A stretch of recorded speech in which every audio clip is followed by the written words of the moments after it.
Sometimes I think I should look in the mirror before I leave the house, because I'll be walking around downtown, or most of the time I leave in the middle of the night. I usually try to have all my stuff done by the time I get home after work. So most of the time when I'm leaving the house, it's the middle of the night. So it doesn't really matter. I don't see anybody, but I'll be like walking to work, we get halfway there or whatever, and just realize I didn't look in the mirror once when I got up. Like, I didn't do any kind of styling or anything. I'm walking around with sweatpants, shorts on, and my compression socks underneath those, and a big green fucking basketball shoes, and a dirty coat. 'Cause my work is dirty. Yeah, anyway, it's dirty. I don't have that kind of awareness anymore. I don't know if I ever really did. I guess I do sometimes. It's just like a waste of fucking time, it feels like. But on the other hand, maybe not. Maybe that's what gets you ahead in life, your first impressions. My first impression, I sort of tailor it to be a little like repulsive. Like, I want people to go away a little bit, you know? And I just care less and less about what other people think, which is a weird thing, because as that goes lower, it feels like it also goes higher on the other side. Like, I don't know how to put it. Like, it feels like it's the same piece of string, and if I move it to where I don't care about what other people think, there's also this shameful sort of interest in what other people think about me. Like, I want to know what's going on in their head is it relates to me, so then I can obsess about it and get all weird about it, you know? It's really bizarre. I guess maybe that happens for a lot of people, though. Like, the less you respect or like somebody, the more important it matters what they think about you. You know what I mean? I don't know. Maybe that's not maybe that thing doesn't happen to everybody. Who knows? It's hard to say, really. Here we are, Face Off podcast. This is episode 20-ish. I want to say it's 20-ish. And as far as anything new goes, this chair is new. It's actually not new. It's really, really old. I bought it from an auction house in Schenectady, New York. They had it shipped here in a container. I got, it was a bit of a bidding war at the end, but it came in under $3,500. But I just really had to have it. It's this sort of really old, real leather swivel chair, like an office chair. It's not really comfortable, but I thought, this would be the perfect accent to the rest of my house. Like, if I could have this piece of furniture and I could look at it every day, it would be worth it. It's like an investment. Like, this would be the place where I sit to do podcasts. This would be the place where I sit to do. I'm joking. This was on the curb. I found it on a curb and picked it up because it looked like it probably only had a couple of different kinds of bugs living in it. Like, maybe just not bed bugs. That was all I was worried about. Just fleas is fine. We can deal with fleas. Black mold, that's okay. White mold is fine. Any form of mushrooms growing out of it, I'm okay with that. Rats, sure, why not? A nest of rats, maybe some crows or owls living in there, that's fine too. No bed bugs though. I was adamant about that. I was like, I'm not taking this from the curb if there's bed bugs. Okay, well I'll put it in the car, but I'm not taking it out of the car till I fully inspected it. Well, I can't really inspect it in the car, so I'm not taking it in the house. I'll just bring it up to the landing, and it appears there's no bed bugs. So you're coming inside. You're a new member of the family, chair.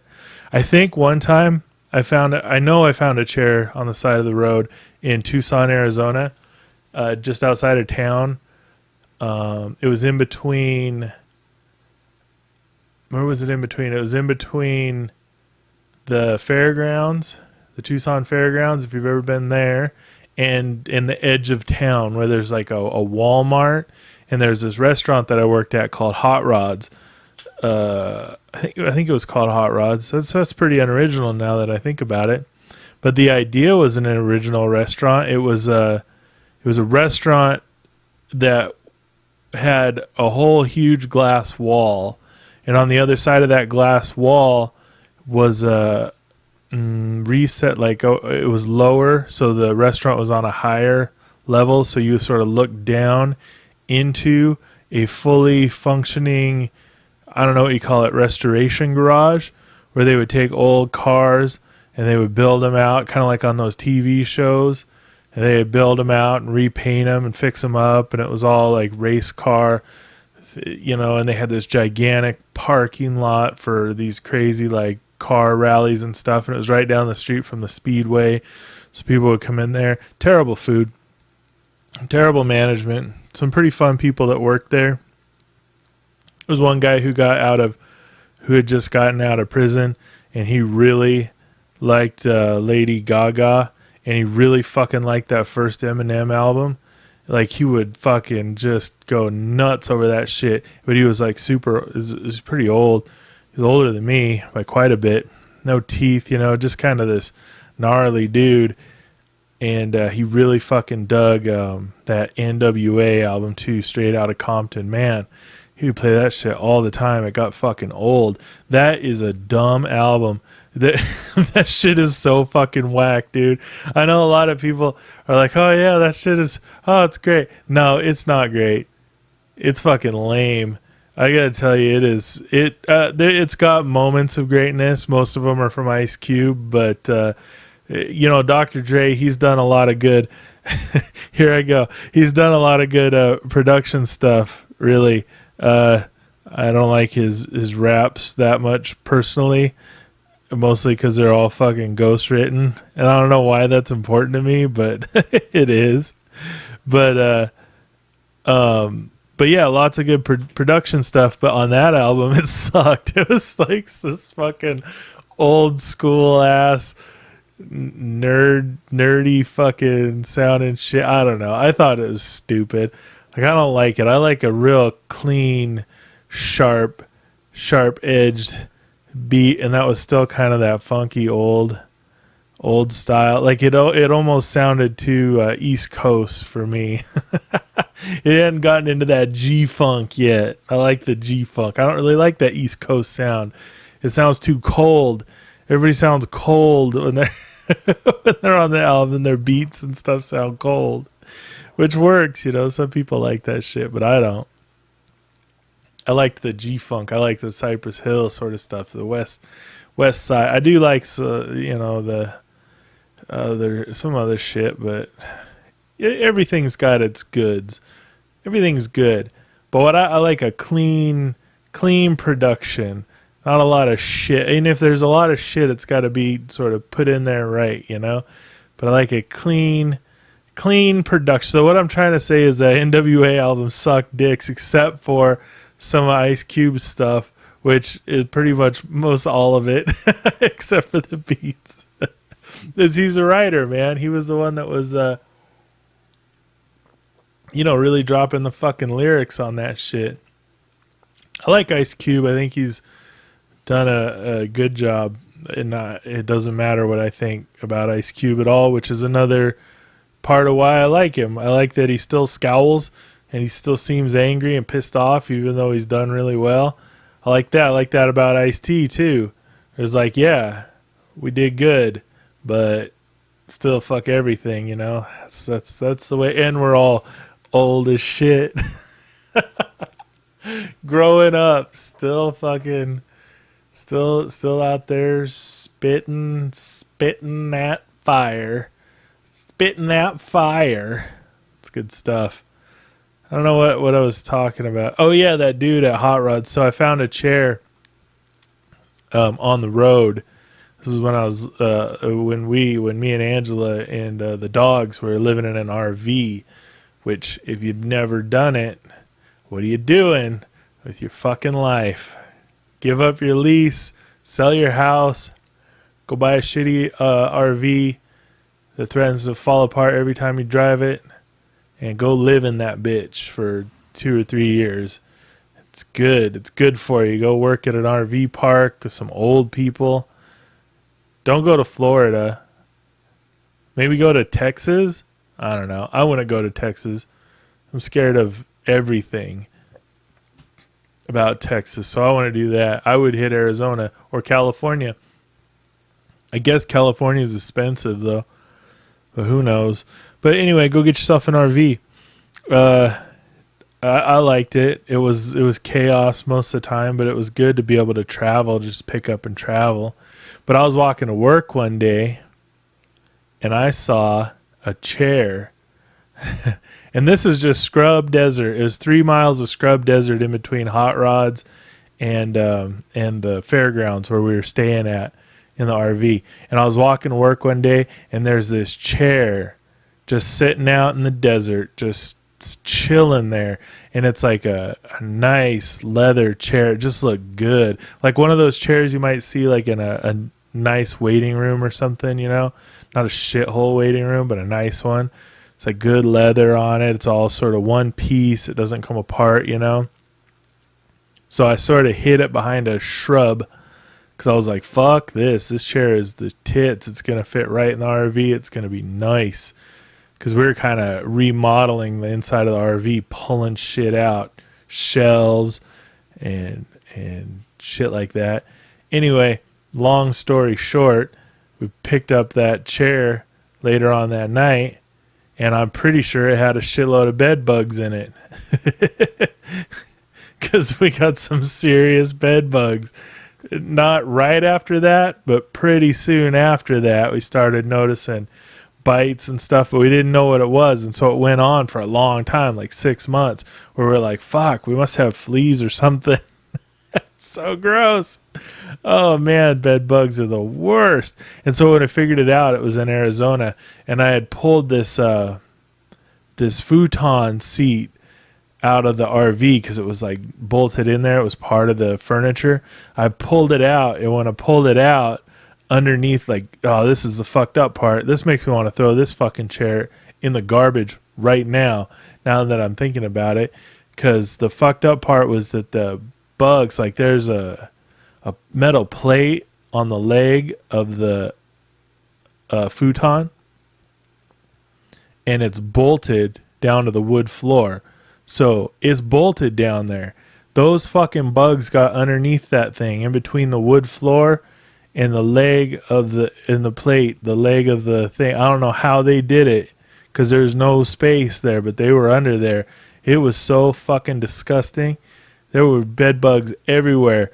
I like flipped my wig. We threw that bitch out. We took all the furniture out. The driver's seat, the passenger seat.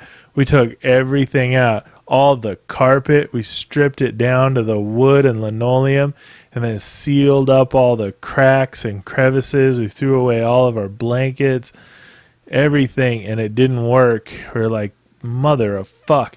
It didn't work. They were still there, so we did it again, and we bombed that son of a bitch. We bombed it with poison a couple of times.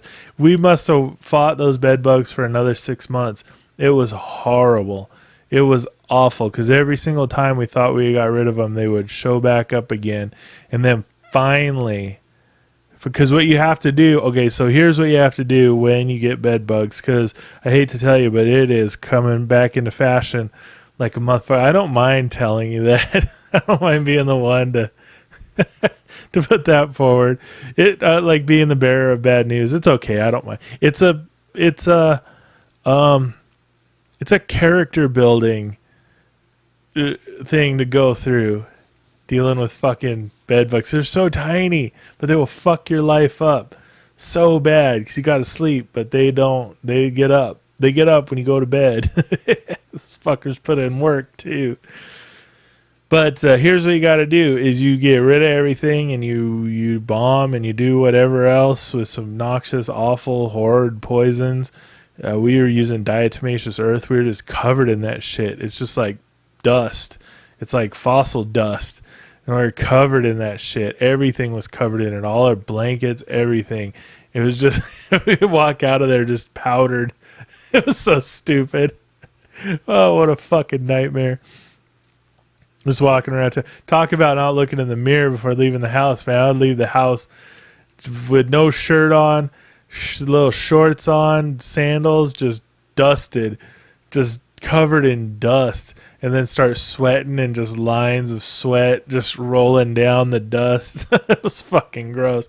I get to the grocery store like that, the big old straw hat on and shit. I'd be like, yeah, I'm here to get some shit. This is time to go.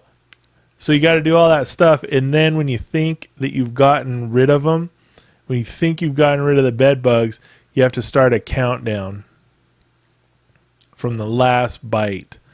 So if you got a bite on the 1st of the year, on January 1st, and nobody gets another bite all the way through for 6 months, so all the way through the end of June, and nobody gets a bite, then you can start to relax, because that's how long they can live. They can live for 6 fucking goddamn months without eating anything, and then they die. They start to die off. So you could start to relax a little bit, like mid-July. That's a whole half a year plus some that you can't relax. That's a whole half a year that they could be back at any minute to fuck your life up, to make you a piece of shit. Because it sucks, man. They bit the shit out of my calves and shins and elbows. God, it was awful. They were so fucking gross. Then it was even worse when you knew they were going to be there. And so they show up at like 2 a.m, and I'd be like, okay, I'm going to bed. I can't see any bugs right now, but I'm going to bed, and I know they're going to come out. And then boom, 2 a.m. Oh, fuck. What is this? I have to wake up. I wake up, flip on the light really quick, and throw the blanket back, and there they are. There's like 15, 20 of these little fuckers running around. Oh, my God. You got to crush them, and they stink. Fuck, man. That was horrible. Holy shit. That makes me want to get rid of this chair really bad. I might have to do a better inspection of this chair. I just cursorily looked, but now that I'm thinking about it, they could be anywhere. That's not what you should do. You shouldn't put a bed bug riddled chair out on the street for somebody to grab. You got to spray paint bed bugs on it. You got to let people know that there's bed bugs in this motherfucker and that they're taking their lives into their own hands. Jesus Christ. You turn into a zombie when you got bed bugs, man. Stay away from them shits. You don't want them. You don't want them at all. As far as face off goes, no news. I haven't checked in. I assume that it's the same movie, that nothing has changed, but I haven't checked in much. I did a little bit more reading on the screenplay, but all in all, it's pretty boring. You don't know, reading a movie, it must be a certain breed to be excited by that. Like, I don't know. I guess it could be it can be interesting to see how it translates to the screen, you know. But all in all, I'm not interested in it. I put in too much time already on Face, and I don't know, man. I don't know if I'm gonna go back. This is a bit of a crisis of conscience over here, you know. Like I'm just trying to figure it all out. Nothing going on in the world. I guess there was just an election. I'm not too interested in that shit. Nothing fucking seemed to change at all. So, bunch of shootings. That's par for the course. A bunch of people. I read an article about a guy who swallowed a slug 7 years ago and it paralyzed him from the neck down. And then he died after 7 years of being paralyzed from the neck down. He was 18 when he swallowed that slug, dude. What the fuck? He was like jockey dude too. That is crazy. Don't be swallowing slugs, son. God, every article out there these days, it seems to just create some sort of horrid fear in me. Like, obviously I wasn't going to eat any slugs, but I'm really not going to eat slugs now. There was this article recently though about a dude who, fuck man, I don't know how it happened, but he got some dog spit in his system. I think it was the dog was licking one of his wounds or something like that. Like he got a cut and the dog was licking the cut. And that's happened to me before. Dogs have licked my cuts before. I've been around dogs all my life, man. We get close. That's how they take care of you, you know. They look after you and they want your blood. Basically that's your dog's greatest desire, is to honor you by eating your face when you die. Cats will start eating your face like after you've been asleep for 2 hours too long. Dogs will wait a week until you're kind of rotten and mushy and stuff, but they will get in there. That's how they pay tribute. I had a dog that died, little Frodo. He was a Chihuahua, a little tan Chihuahua, and he was like 15 years old, and he died. And I don't think our pug has forgiven me for not eating him. Like she was like, this is a waste. This is a waste. He looks delicious. Look at his little teeny bones. Let's barbecue him, man. Come on. What are you so sad for, you asshole? Go barbecue that dog. Let's eat him. I buried him. I would probably eat her when she dies. She's probably tender. She's got a lot more meat on her. No, that'd be gross. You couldn't eat your dog. I don't know why not. They do look kind of delicious. She's got a thing though.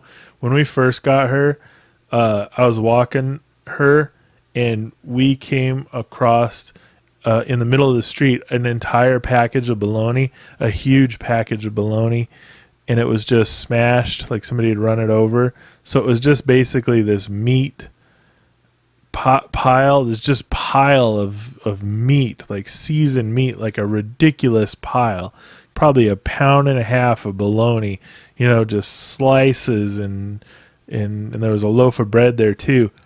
And she got so excited, her eyes got so big, and she went right for it. And I said, nope, no, you're not eating that bologna. And this was like a couple of weeks after we got her. We were still on shaky ground as far as our relationship goes. And she gave me the dirtiest fucking look I've ever seen in my life. She was like, I found this bologna, motherfucker. This is my shit. This is God wanted me to have this bologna, and you're going to fuck with that? And I did. I didn't let her have it. I don't think she's ever forgiven me for that. We still have kind of a chilly relationship. It's been years now. That's crazy. You think that's weird? You live with your fucking dog for years? God, it doesn't seem like it feels like you're making that kind of a commitment when you get a dog. You're like, oh, this would be fine. I can't understand how people have kids. It's like, oh yeah, that's your whole entire life for pretty much ever. That's insane. In freaking sanity, especially since there's so many kids running around that don't have anybody. I would love to hang out with your dumb ass. You know what I mean? And then I think you could just get rid of those kids if you don't want them. It's pretty. I have a pretty nonchalant attitude towards children, I guess. I'm more interested in pets than children. And pets, I think I've run my course.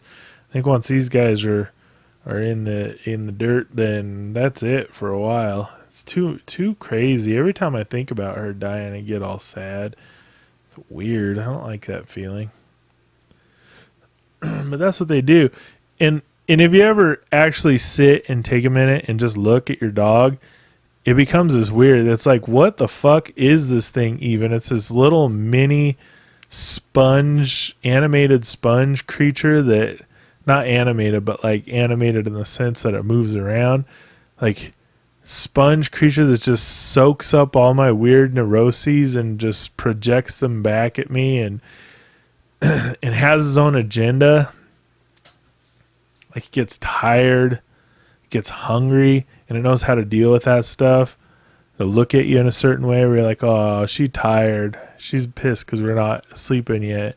Oh, she's hungry. I know that. I know that look. That's her hungry look. She needs something to eat. oh, she's just bored, or oh, she's happy. Look at her, she's so happy, or she's frumpy, or whatever, or she's just satisfied. It's weird. It's like that anthropomorphization. You put that on somebody, you know. You put it on a creature, and let them be your proxy in sort of a way.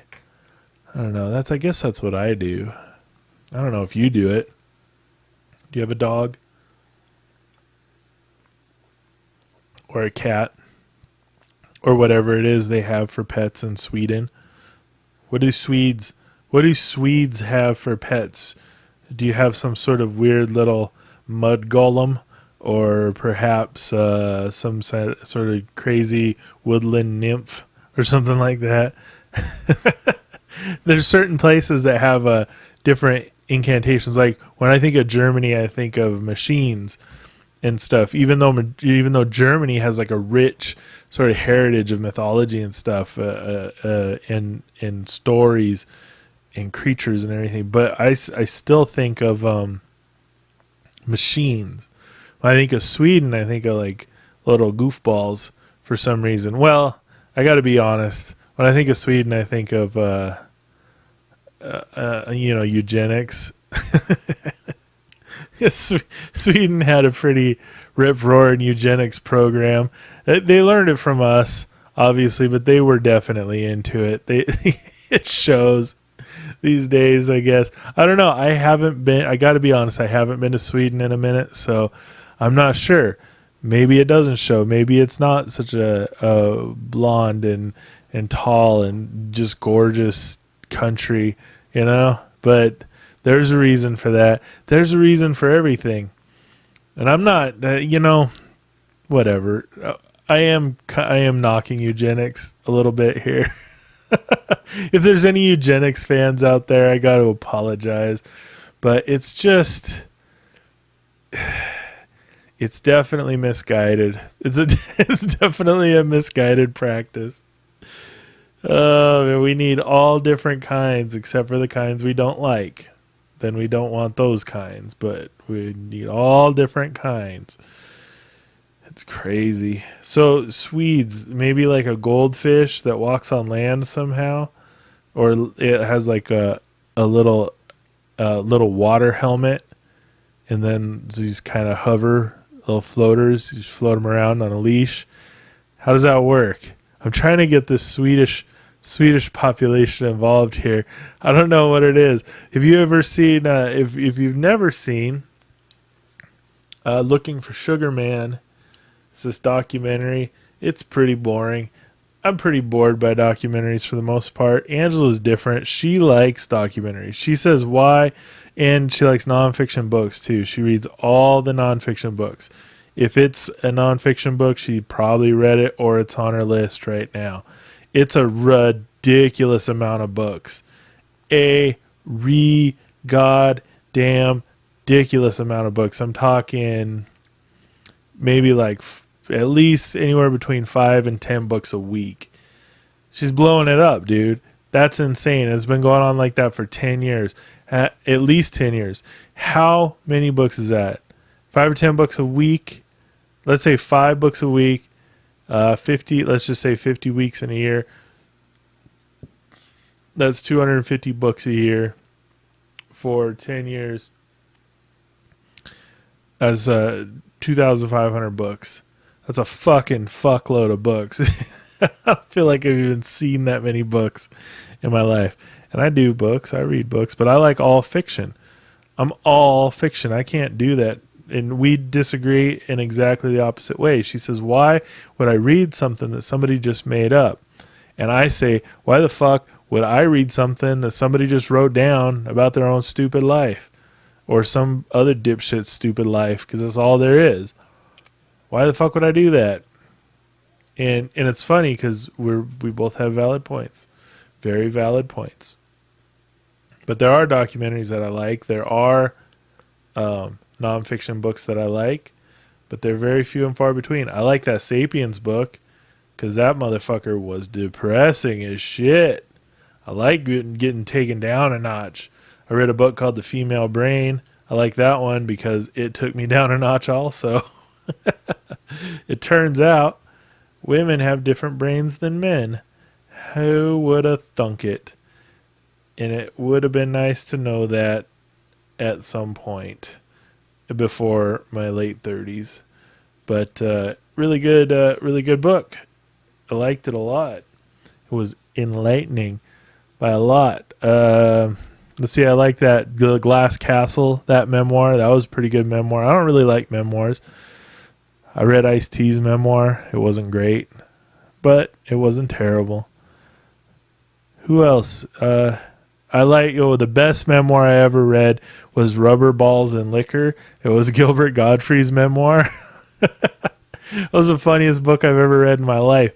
It was so weird to be laughing that hard at words on paper, but it was fucking hilarious. That guy is a fucking monster. It was so funny. Such a weirdo. It's like he was born and his life from that point on was just hilarious. There was no breaks, no stops for coffee, just a complete nutball. I like that guy. He's a fucking weirdo. You know what? They made a Gilbert Gottfried documentary too, but I haven't watched it yet. I feel like it might ruin some of the stuff, some of the mystique, some of Gilbert Gottfried's mystique. My favorite story that I heard about Gilbert Gottfried was that he came up in New York doing stand-up comedy the same time Jerry Seinfeld came up, and he quickly developed a Jerry Seinfeld impression and memorized all of Seinfeld's jokes and bits and stuff. And so he would go up at the club before Seinfeld went up, like directly before him. Like he would be the one on stage right before he came up, and he would do Seinfeld's whole act in an impression of Jerry Seinfeld.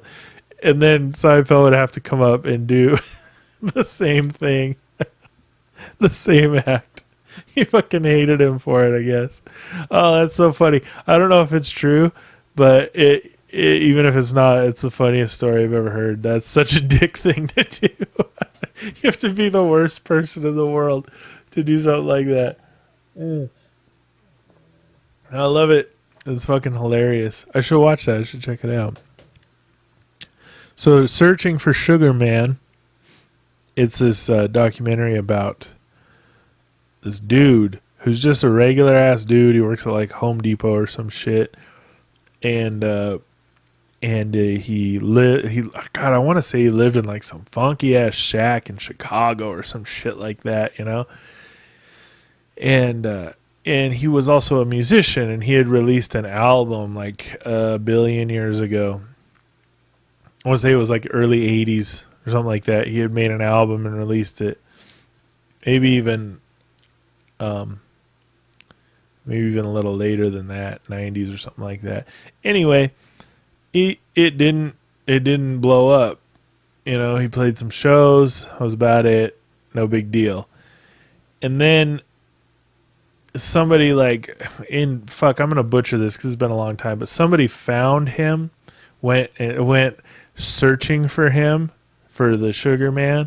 I don't know why he's called Sugar Man, but went searching for him because they wanted to find this guy because they found out he was alive. And the reason they found out he was alive was because they had researched him and tried to find him, because in this country, I want to say it was like Brazil or something, but that's because I'm racist and I don't know shit about any other countries besides America, and I don't know shit about America either.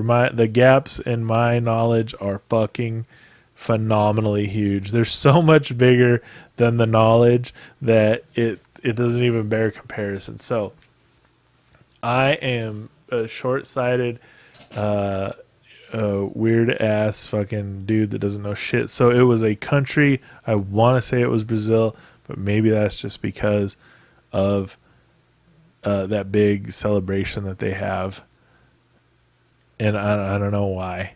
So it was a different country. Anyway, this country had gotten a hold of his album and it fucking blew up. Like basically everybody in this country had heard the songs off of this record, and they loved it.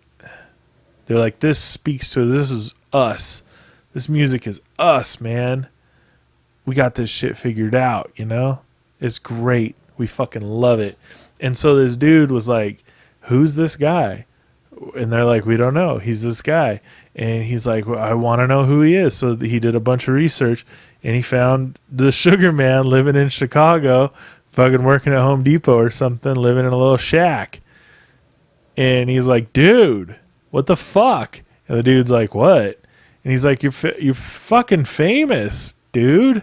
What the fuck? He's like, no, I'm not famous. I just play guitar, and I released an album, and that was decades ago. He's like, no, come and do this concert. Come to this country and do a concert.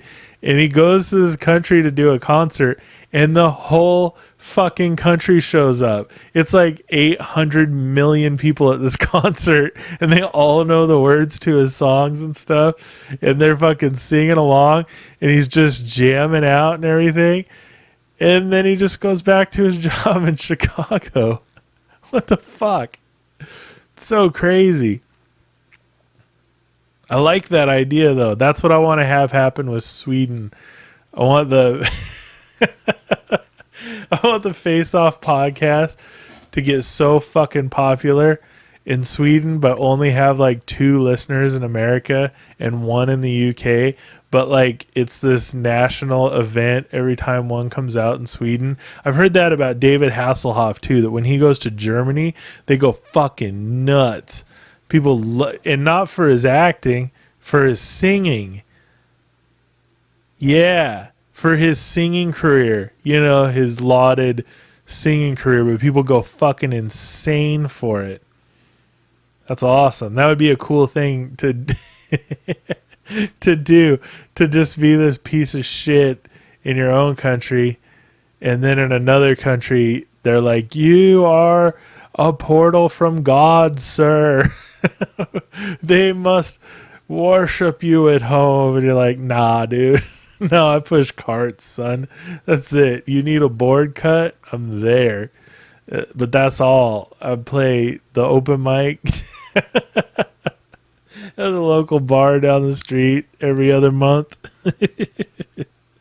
This is so cool. So whoever's listening in Sweden, if you're still listening after the whole eugenics thing, and if that really is a bothersome topic, maybe look it up, because history sucks, man. I don't know what I'm talking about. I didn't have to hardly learn shit about slavery. They even learn less about slavery these days. They stopped calling them slaves in textbooks and started calling them workers.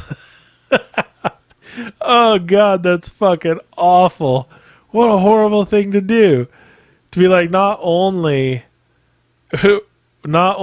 did we do pretty much the worst thing you could do to a person for hundreds of years, not only that, but we're not even gonna call you that. We're not even. I heard a statistic. Here's a stat. All right, now try to stay with me here. This is gonna get really depressing all of a sudden, but it's gonna also be freeing. So here's the thing.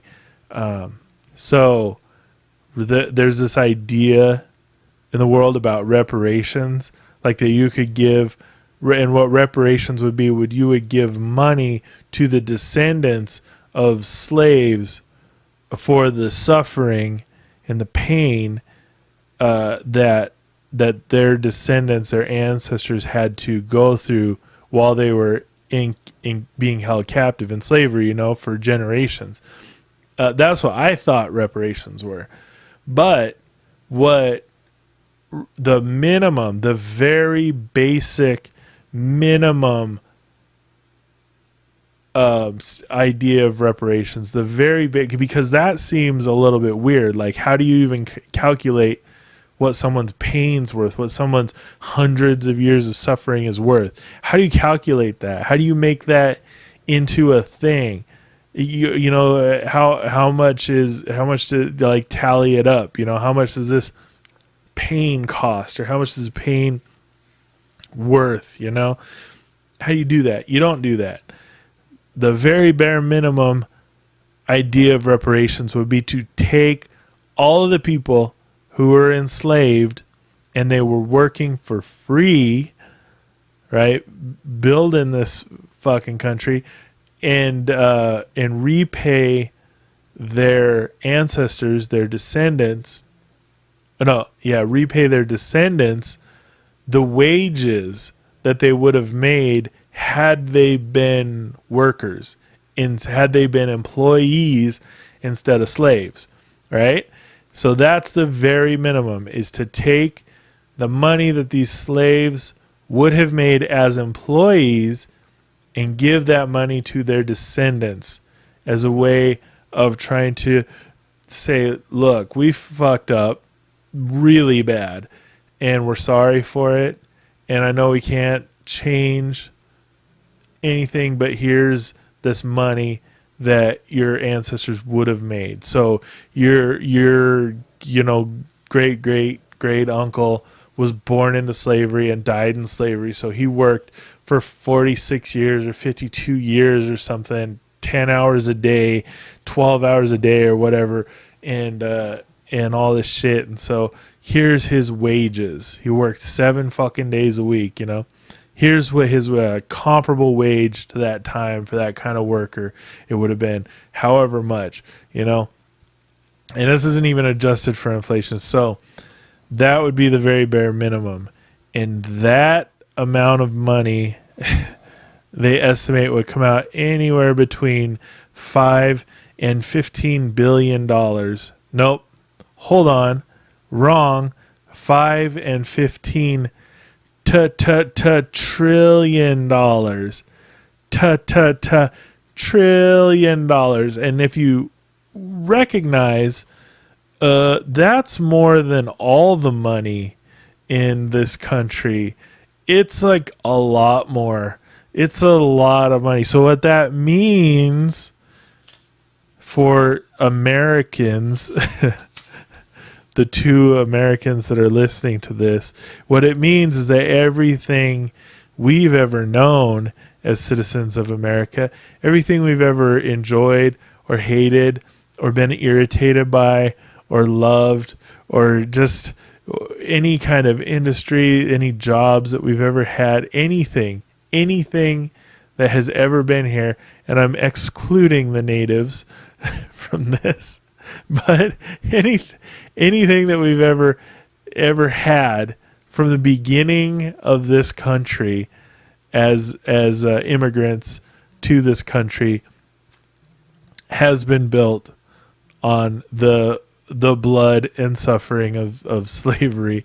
Everything, because all of it combined isn't enough to pay back for the horrible, even minimally pay back for the horrible means to this end. So the only thing we have to do to be complicit in it is just keep going to work. Just keep spending dollars. Keep taking dollars in exchange for money. Keep on having the system continue the way it is. Just keep on voting. Keep on complaining. Keep on watching TV. Keep on making stupid podcasts about fucking classic thriller movies from the late 90s. Keep on making movies. Every single thing is built on a legacy of horror. It's shameful and awful, and we couldn't even buy our way out of it if we tried. The debt is more than money.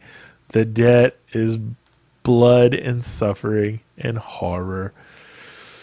So with that in mind, get out there and do some good work today. Go have fun, man. I already worked today. I already did my part in my complicity. And I want to put it out there. I'm not any less complacent than anybody else. I'm not any less complicit than anybody else. I'm you know, in it. I'm a fucking a scumbag, you know, like I see most people in this country as scumbags. Actually, that's wrong. It's strange because there's a certain amount of awareness I think you got to have to become a real scumbag. And it's fuck, man, it's hard because I consider myself kind of a scumbag because I feel like I do have a certain amount of awareness of things. Most of it is made up in my head, but I still don't do anything. Like, I'm not out there trying to burn this fucking shithole to the ground, you know? And I feel like that is a failing on my part. That I am not actively revolting against the system that I was like born into with no fucking choice. Born into and given a social security number, which, by the way, is an employee number and also a checking account number. These motherfuckers are making no hand over fist. We talked about Walmart insuring their people. That's the whole... God damn it. I got off on a tangent there. I confused myself. I didn't want a social security number. I shouldn't have had to get one until I was 18. You know, these are some really simple, basic understandings. There should have been a placeholder, and then when I was 18, I could decide to join this shit or whatever. 16, I don't know, 25, something like that. You know what I mean? Or get the fuck out. I can't get out of here. I don't even want to get out of here. This is where I'm festering. I'm like a fucking, what do you call it? Like an impacted tooth.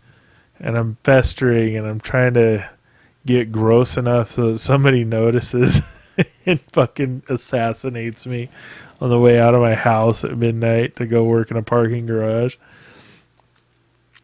That got pretty depressing. It's not really that depressing.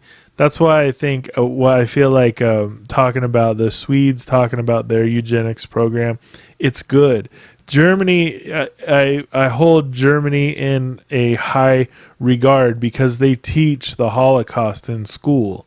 They teach the Nazi regime. They say this was what we did that was bad, and we should not do it again. We should never do this again. Here's the mistake we made. It was really, really awful. We weren't in the right at all.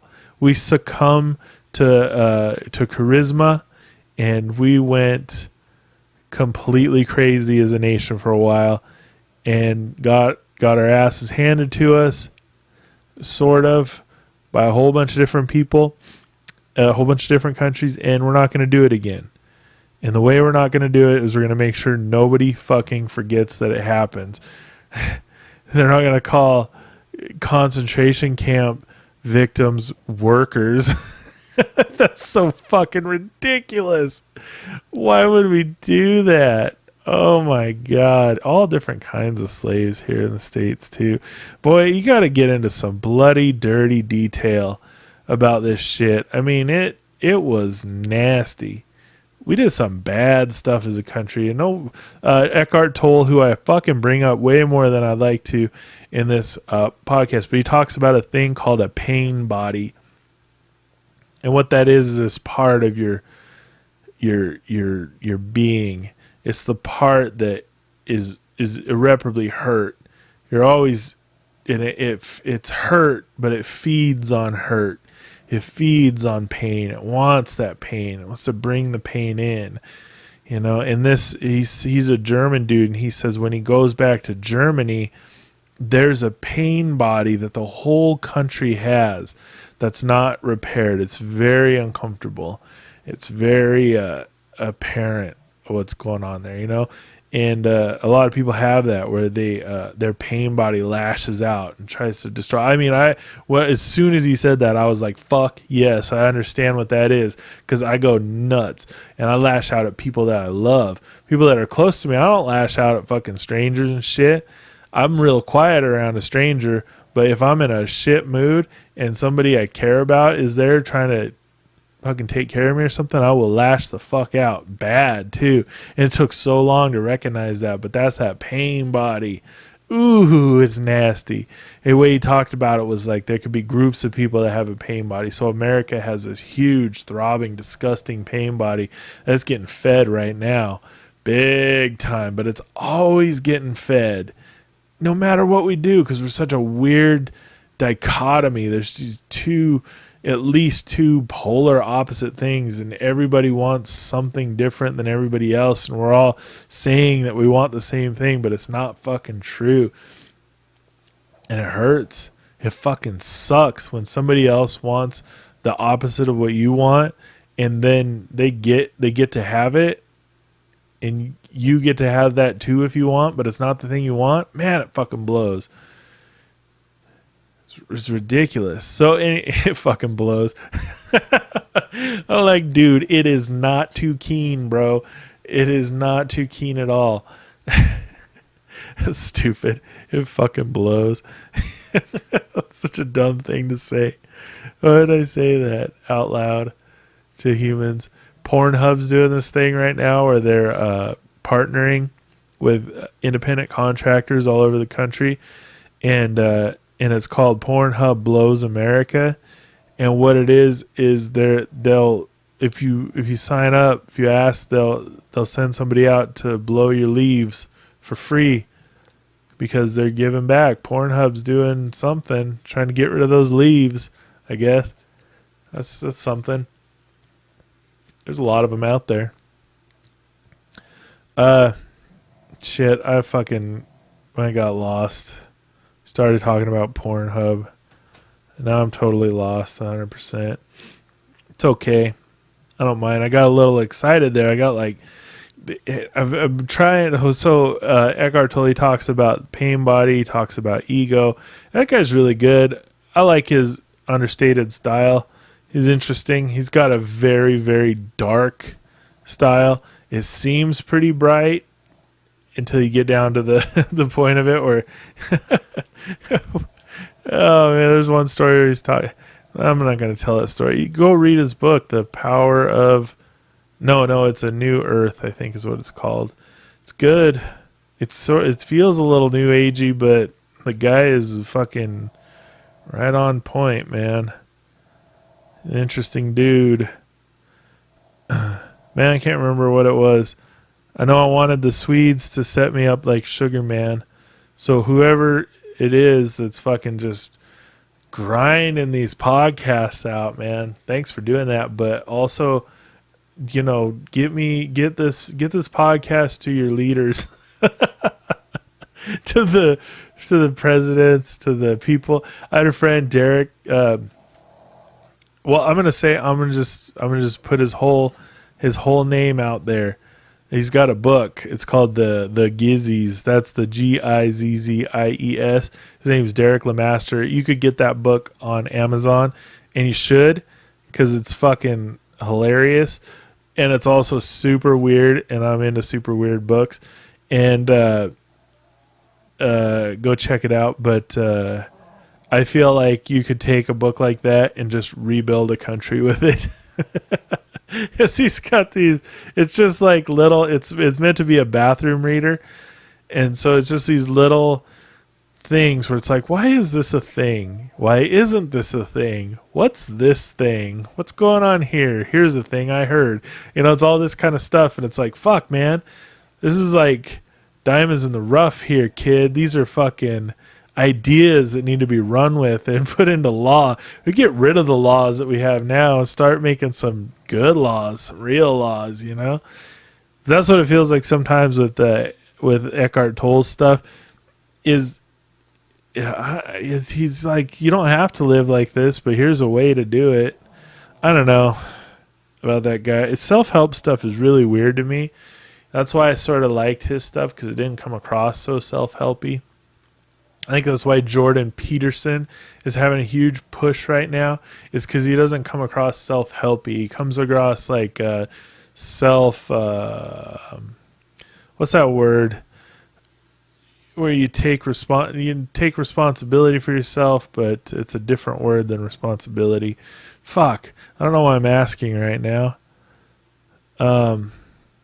Anyway, it's like just taking care of yourself. He says clean your own room and stuff. I'm personally not too into Jordan Peterson, really. He seems like a very strange dude, but he's got some interesting ideas. That goes back, I don't know, he doesn't seem like a, I don't know, whatever you call it, racist, sexist, misogynist type person. He really doesn't come across that way, but a lot of people don't and are.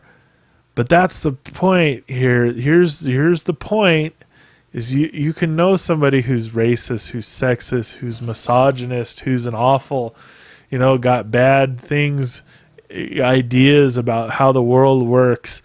You know what I mean? Somebody who just, you fundamentally have some sort of disagreement with them, and you can still like that person. You can still talk to that person civilly. You can still get to know that person and understand what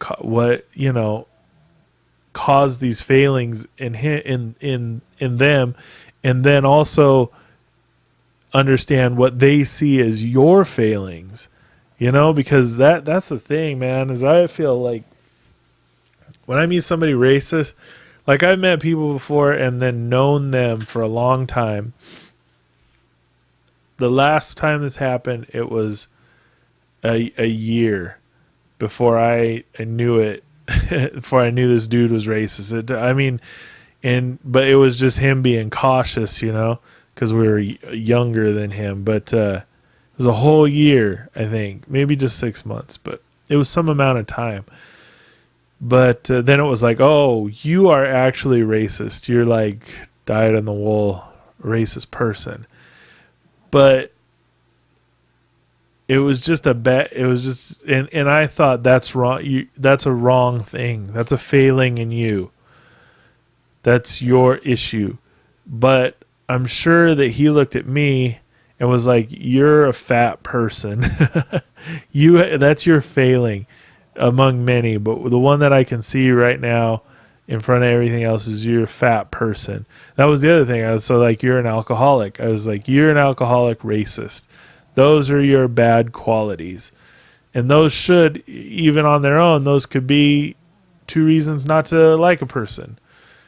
But that was the thing, is I liked it. He was a cool guy. I mean, he was all right. He's a racist alcoholic, but fuck, everybody's got their problems, I'm an antisocial fat weirdo, you know what I mean? So, and every person is going to have a different view of what their faults are and what your faults are. And it's crazy. And then we have those different views too. It's fucking crazy. It's crazy to think this person's, man, it's hard to even put this out there without it sounding like, what do you call that? Like, I don't know, something. It's without sounding like an apologist or something like that, because that's definitely not the case. I hate most people that I meet. I don't hate them, but I just don't want to spend a lot of time with them. I don't want to talk to them and get to know them and stuff. And it's for usually way smaller things than being fucking racist or sexist or misogynistic or whatever. But anyway, I don't know. I think that's the only that's the only way any common ground is going to be found, is if we just are able to accept our other people's flaws and our own flaws to some degree. You can't. This zero wiggle room bullshit is crazy. Like, how is somebody going to change? We punch them in the face all the time. That doesn't change people. That just strengthens their viewpoint. Makes them feel like, yeah, I was right this whole time. And this proves it.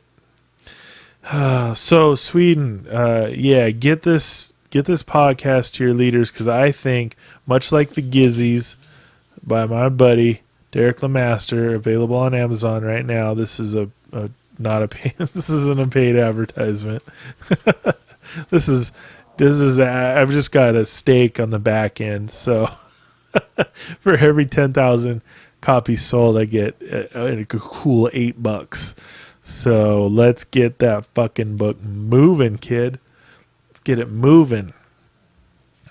Derek doesn't know about that back end deal, though. That's between us. And he definitely doesn't listen to this podcast.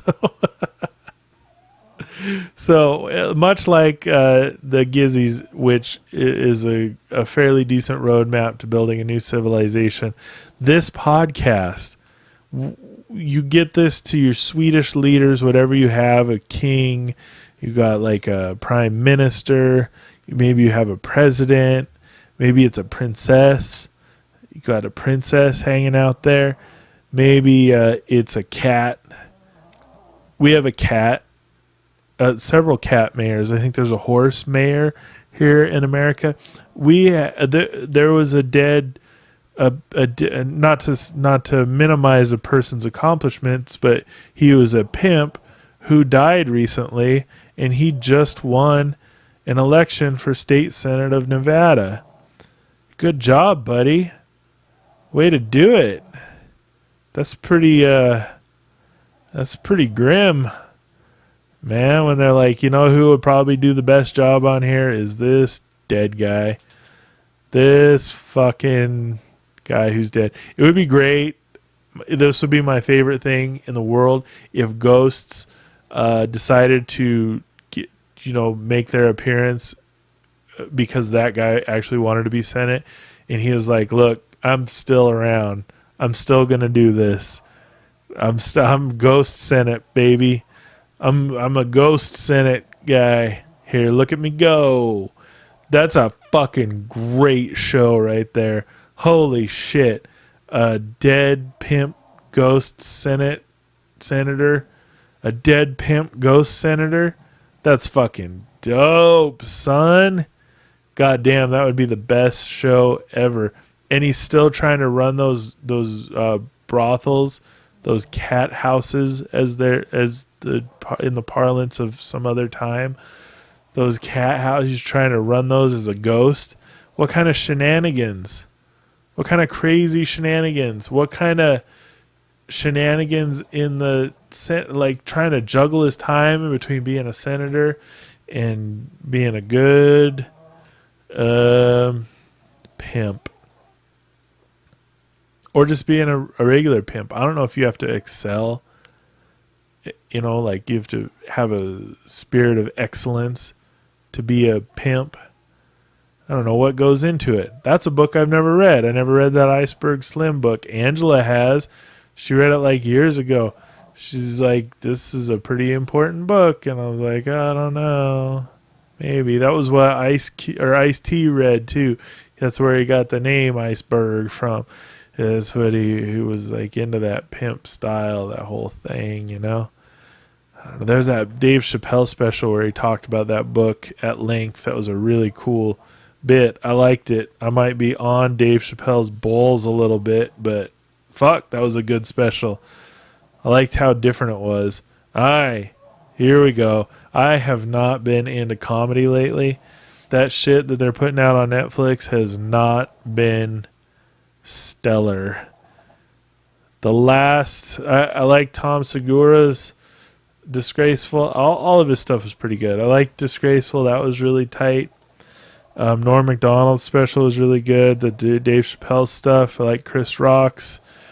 Other than that, it's been pretty fucking dry for some time. I don't know if it's just how they're filming it, how they're filming comedy and putting it together, but it just seems whack, dude. just whack as fuck. Or maybe comics are just too confident these days. That could be it too. You know, you got to have Rogan's special was really good. I like that. I like both his newer Netflix ones. I don't know. Should you be that confident? You got to have a certain level of confidence to do stand-up comedy, but should you be that confident to where you're some fucking, I don't know, some dude talking about dicks and farts and stuff, and you just like you're, I don't know. I don't know, man. I did like that Nanette special. I didn't think I would. I started watching it and I was like, ugh, these are terrible jokes. This sucks. But then I kind of got the feel for it, and then it did that weird switch right in the middle. It swapped up real big time and turned into like a TED Talk. But it was like there was some anger. I wouldn't say that was like a comedy special. It really seemed more like I don't know, like a TED Talk, like a talk, you know, or like a one person show, one woman show, you know, like that kind of thing. Which like Colin Quinn does one man shows. That's I like his stuff. His one man shows. Those are all about history and shit. Who was that guy? John Leguizamo just did a thing where it was like a one man show about Latino history that was pretty good too. But yeah, that Nanette thing, it was pretty cool. It kind of pissed people off, I guess, but I like the sentiment of it. She was basically like literally in the middle of it, she's like, if you're a straight white man in your 30s or 40s or 50s sitting here watching this and you feel uncomfortable, good. Because that's what I was trying to do. I'm trying to fuck you up. I like that. I like it when somebody puts their intentions out there, you know, even if they're whatever. I like that. I think, oh, it was pretty good. I was pretty good. You know who I didn't like was the guy, I can't remember his name. But he did fuck, I can't remember his name at all. But he did an HBO special just recently, which I haven't liked HBO specials forever. Louis were pretty good. I guess now they aren't good. I don't know how that works. Louis' Netflix special was really fucking good too. Holy fuck, man. It was really solid. I guess it's not solid anymore. I don't know how that works. I'm not watching it now. But they're really good. Fuck, but HBO, man, except for like Cat Williams and Chris Rock and stuff, it was pretty whack for a long time. Pete Holmes had some good HBO specials.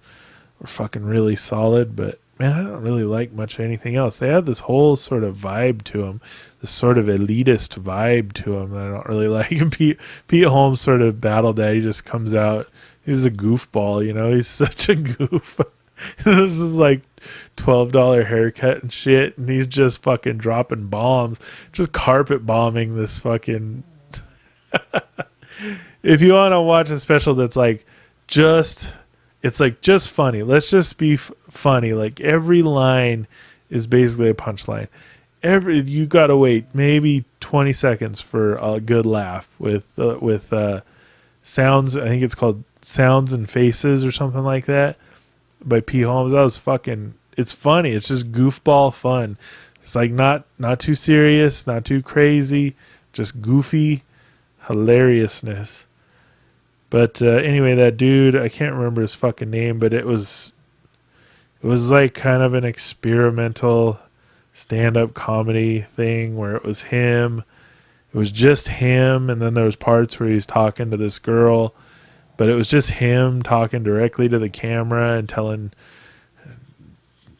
just basically hack fucking jokes with this sort of pseudo, I don't know, intellectual introversion. Michael Drew, I want to say is his name, or Drew Michael, something like that.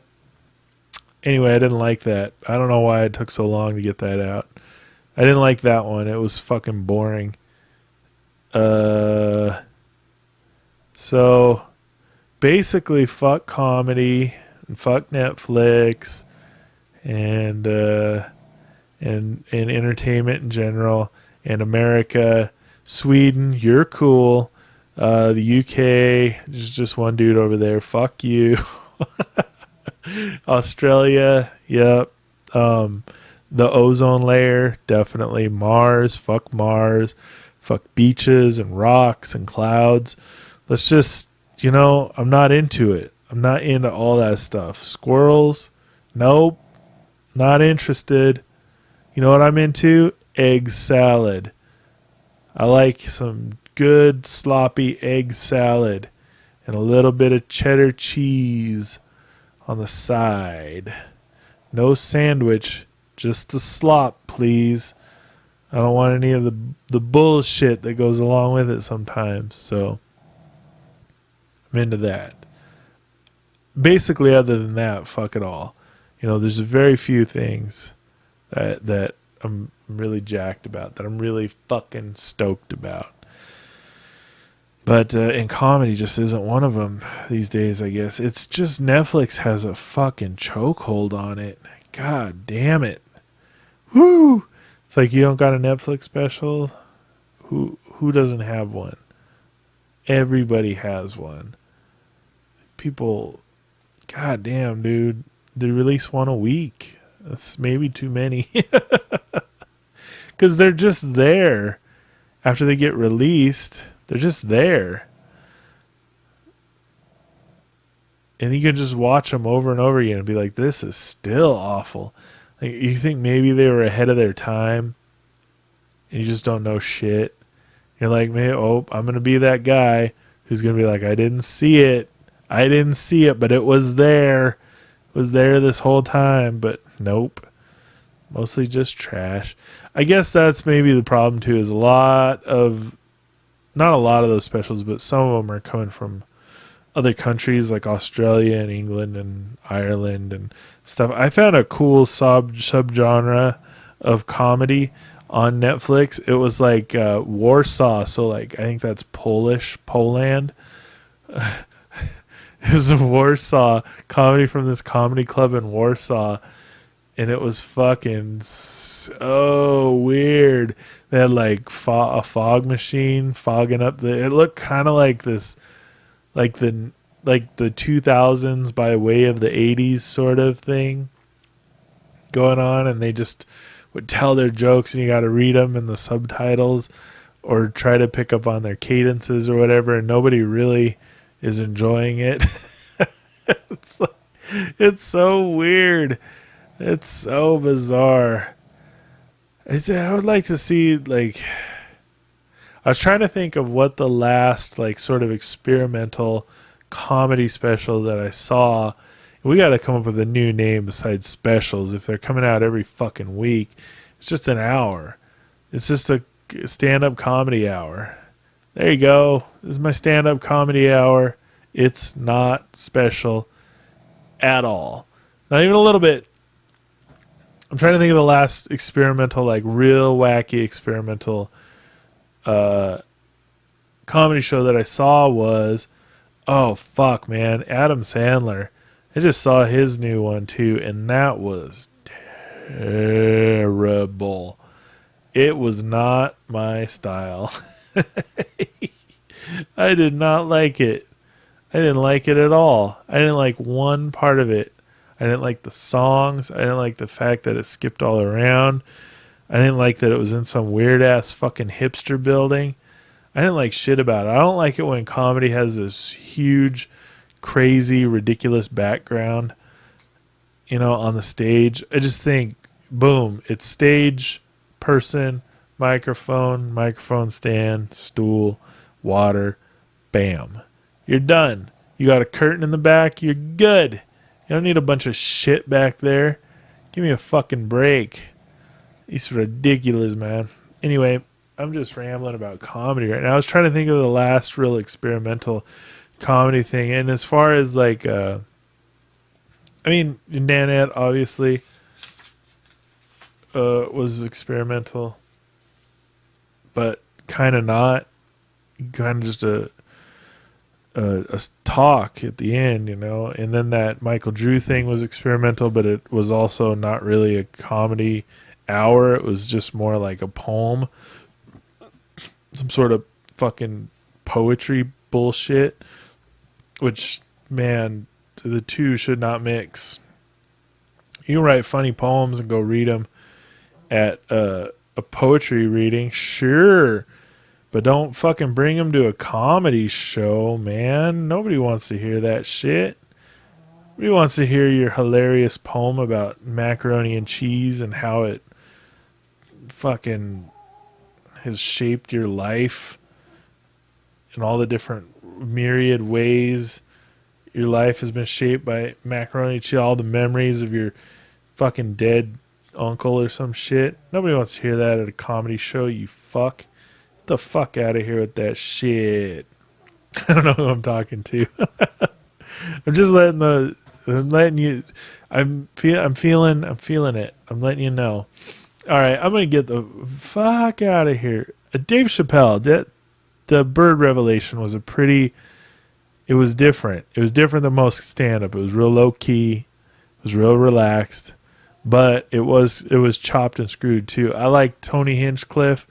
Had that special called One Shot. I don't know if it's out there right now.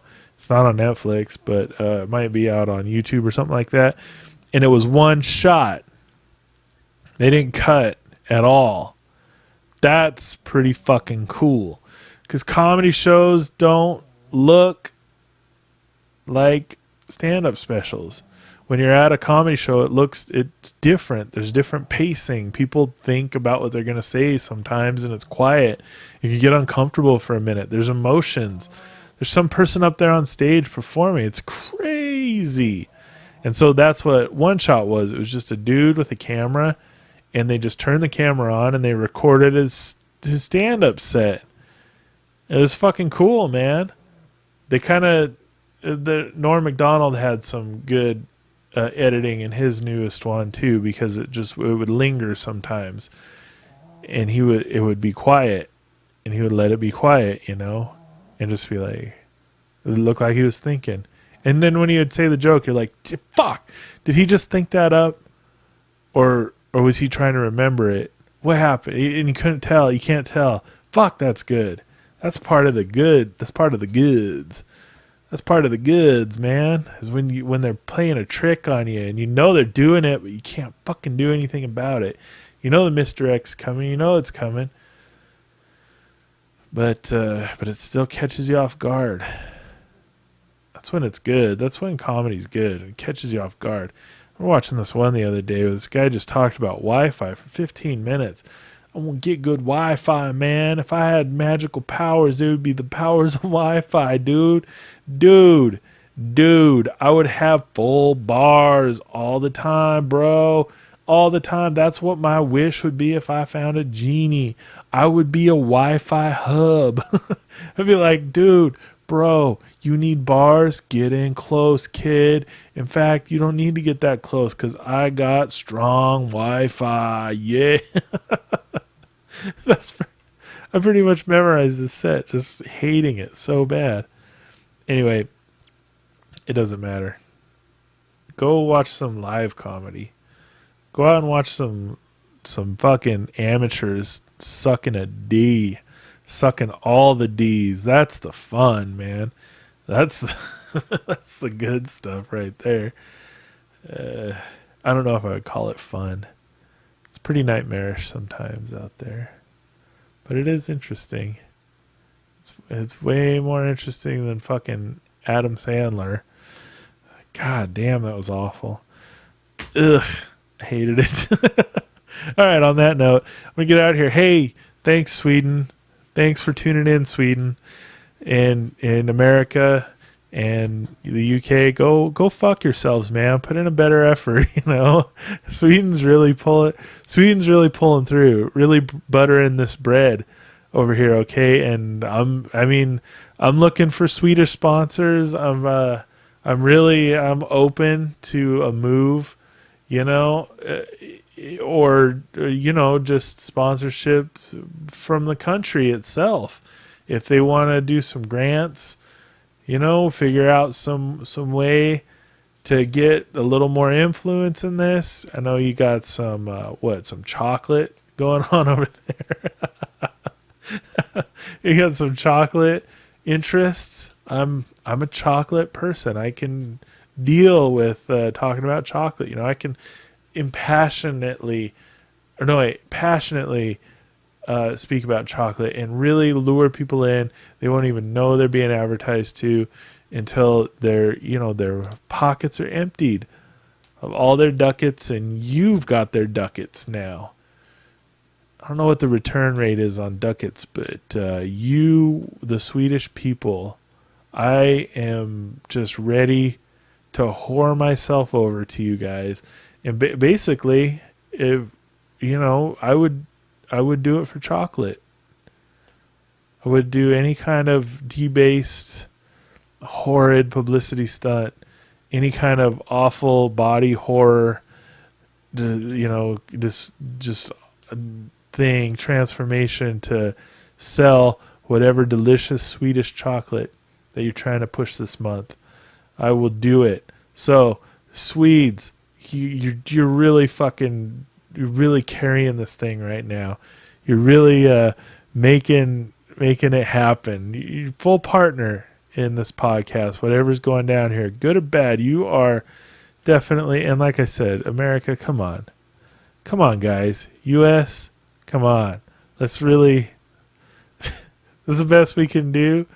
Come on, somebody get this podcast into Donald Trump's ears. He needs to have my counsel about the movie Face Off, but not about the movie Face Off at all. That's the kind of thing this man needs right now to really turn this country around and make great things happen. So, and you guys in the UK, I don't know one name of any person over there except for that guy Boris. Boris something with the funny hair. And I only know that because he's got funny hair and people make fun of him. So get this podcast to that guy named Boris with the funny hair. And that's a great name. Fuck, man. Boris is a tight name, dude. That would be a ballsy name to give your kid in 2018. This is Boris. This is my son Boris, kid. Boris. He's a fucking madman. I always picture like a hippo person. Like somebody who's half human, half hippo. My name's Boris. I'm half human, half hippo. I'll fucking bite your leg off and then just spit it out because I don't eat meat like that. You ever seen a hippopotamus eat a watermelon? I saw a hippopotamus in real life. It was a little one. And it was, they had it sequestered because it was being mean, they said. And when hippopotamuses attack, they'll fuck a person up, dude. They will take chunks out of your body. They have these big ass flat teeth, and they're like a garbage compactor or something like that. They'll just rip chunks out, dude, and fuck your world up, and then jump up and down on you. It's crazy. Crazy ass hippos. So, all right, in closing, if the Swedish people could come together and get me a baby hippo, I would be the coolest kid on the block. I would definitely name that hippo Boris, and I would walk him every day. I need a muzzle for him, though, because I don't want to die over this fucking hippo. And a lot of watermelons, too, because I'm not paying to feed this motherfucker. So, Boris the hippo. Swedes, we're doing this, all right? Get a hold of me. Derek Schoonover at yahoo.com or Messenger. You can messenger me on Messenger, or you could send a smoke signal up in the air. I don't know if I'll get your messenger messages because I'm not on Facebook anymore because I am a really good person. So I'm not on there. So I don't know if you friend requested me. I think you can still send messages without being friends, but you could request me. Just don't take it personal that I don't hit you back up because I'm not on there. I'm trying to get off of it. I'm trying to detox a little bit, and it's working. It's good. So that's what I suggest. Go to Derek Schoonover at yahoo.com and let me know the details on where I pick up this Swedish hippo at, and also the watermelons. I need a storage shed too for the watermelons. You could probably just send one every day by FedEx or something like that. That would be the best.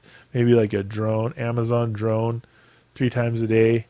It just shows up and boom, we're in business. It could even drop it directly into Boris's mouth. We could just time it to where he knows what's going on. I'm excited, dude. You don't see a lot of dudes walking a fucking hippo around. That's some leverage right there. I could be like, dude, you do not want me to take this muzzle off and unclip this chain, because my hippo will fuck you up, kid. My hippo will ruin your day by biting your leg off. And I'll just laugh because I love violence and I love Boris and I love the Swedes. All right, let's do this. Let's change the world. Let's change my blog. Let's change the narrative in my neighborhood. Because that's going to be real interesting to see me riding. I'm going to ride the hippo. I'm going to ride on that hippo for sure. For sure. And the pug will be walking right next to it, you know. I'm going to build a thing where the pug can ride on the hippo. It's like some sort of bed she can just lay up there. It's going to be fucking fantastic, all right? So let's do this. Let's get it together. I need some names. I want to say some terribly tacky Swedish sounding names, but I don't even know what that would be. Their names are probably just like Sam and Ted and stuff, but I want to say like Bjorg and Bjorg Flarm Gearman. My name is Bjorg Flarm Gearman. Sounds like the Swedish chef or something. Anyway, I might have just ruined my chances of getting that Swedish hippo, but that's okay. I'm fine with that. Hey, thanks again. Good job hanging out. Good job of being alive. And we'll fucking do this again next week, man. I'm trying to get on task. Next week, boy. Yeah, girl. Next week, they. Next week, you. Come on. Let's do this. All right. Keep it real now. Hey, you don't have to be Swedish to hit me up. Send me a line. Send me a message. I might not email you back or send a message back, but I'll read your email on the internet.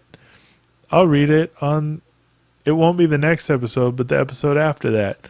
I'll read it for sure. I don't give a fuck. Send 2 emails. I don't care what it says.